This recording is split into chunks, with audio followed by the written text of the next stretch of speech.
हमारे वृंदावन के एक बहुत बड़े महान संत हुए गदाधर भट्ट जी महाराज, और वो भागवत की कथा ऐसी करते थे कि जब कोई सुन ले तो घर परिवार सब छूट जाए, ऐसा वैराग्य जागृत हो, क्योंकि वो स्वयं में स्थित ऐसे थे। तो एक कल्याण सिंह नाम के बहुत जमींदार छत्री थे, वो कथा में आते थे।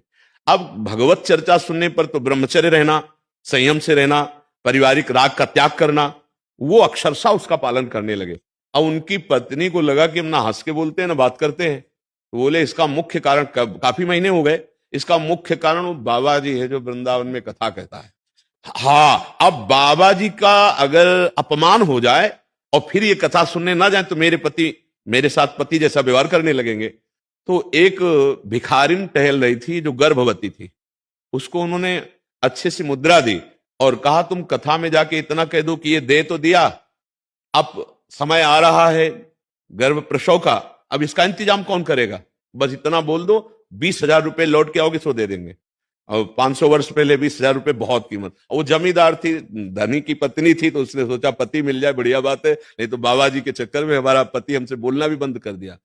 अब भरी सभा में कथा हो रही, वो वहां पहुंची और उसने कहा कि पंडित जी पहले आके ये तो दे गए और अब गर्भ का समय आ रहा प्रसव का, और अब आप आना बंद कर दिए। ये तो वो इतने महाल थे कि उन्होंने कहा जिसने गर्भ दिया है वही पालन भी करेगा, बैठ जाओ कथा सुनो, इसके बाद जैसी आज्ञा करोगे आप वैसी हम सेवा करेंगे। वो तो भगवत भाव से बोल रहे। अब आधी जनता तो इस बात में हो गई कि यार मतलब ये बाबा जी ये स्वरूप है इनका, बाहर से तो इतनी वैराग्य की बातें करते हो, अंदर से ऐसे गरीब लोगों के साथ ऐसा करते हैं। कल्याण सिंह ने मन में सोचा ऐसा कभी नहीं हो सकता, जिनकी वाणी में ऐसा तेज है वो कभी ऐसा आचरण कर ही नहीं सकते, जो आचरण ऐसे करता है उसकी वाणी पोली होती है, उसमें दम नहीं होती। अब अंदर से उनको बहुत क्रोध आया कि मेरे गुरुदेव के प्रति इतना बड़ा, अब कैसे करें। 2-3-4 और जो प्रियजन थे आपस में एक दूसरे ने हेरा, साइड में गए जो गदाधर भट्ट जी ना देख पावे और उसको बुलाया ऐसे भयभीत करने वाली दृष्टि से। अब वो सीधे निकल के गए, वो तो कथा में मगन हो गए, पीछे गए, कहा सच्ची बता दो तो तुम्हें छोड़ देंगे नहीं काट डालेंगे। तुम जानती हो महाराज को, सच्ची बताना कब आए हो कब मिले। तो उनका मैं कभी नहीं जानती, मैं पहली बार मिली।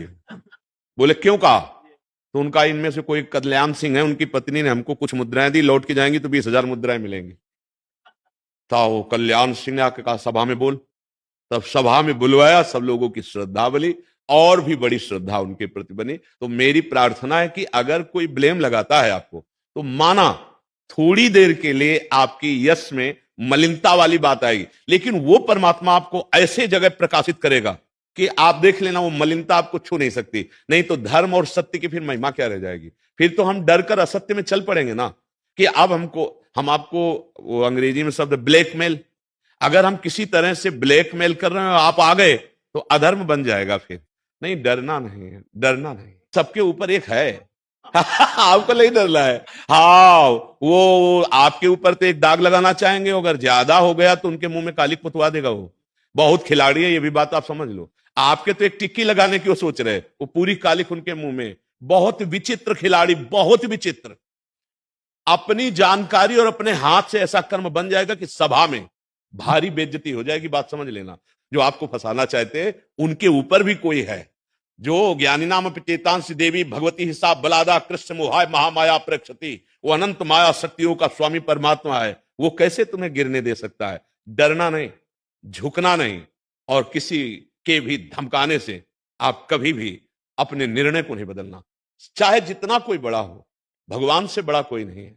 जब वो तुम्हें सताएगा तो तुम भगवान की तरफ देखो, प्रभु अब आप देखो, संतों की वाणी सुनकर हम सत्य पे चलना चाहते हैं और ये हमको इस तरह से, अब आप देख लो वो न्यायाधीश ऐसा है कि 1 मिनट में ऐसा न्याय करवा देगा, अपने आप सब ठीक हो जाएगा। अपने आप विश्वास मानो, उसके बड़े हाथ हैं। ये अधर्म आचरण थोड़े दिन के लिए, जैसे दुर्योधन ने अपना अधर्म का स्वरूप विस्तार किया तो पांडवों को थोड़ा कष्ट हुआ, लेकिन सिंहासन पर विराजमान पांडव ही हुए, भगवान का सानिध्य पांडवों को ही प्राप्त हुआ। तो मुझे लगता है धर्म में थोड़ा सा हो सकता है कि विक्षेप डाले कोई, लेकिन विजयी नहीं हो सकता। अब हम इस डर से अपने जीवन को अधर्म में उतार दे तो ठीक नहीं रहेगा। चाहे कोई कितना बड़ा हो, आप जब धर्म से चलोगे तो आपके साथ भगवान है। और जिसके साथ भगवान है उसकी विजय निश्चित है।